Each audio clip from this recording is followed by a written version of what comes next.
这选题太好了，这比我桥梁水平强多了。说实话，我真得好好反思一下。最近还是我有点浮躁。没有姐，不是，你是刚刚说真的假的？你不是在敷衍我吗？真的呀，骗你干嘛呀？姐，这可不太像你。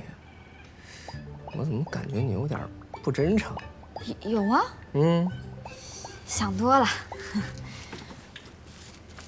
这个哪说哪了啊？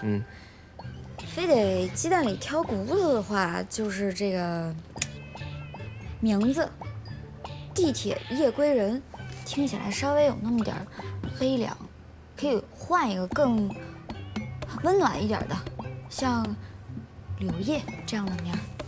姐，咱们俩可想到一块儿去了。要不说咱们俩有默契呢，是不是？哎呀，我今天太开心了，终于得到了你的肯定。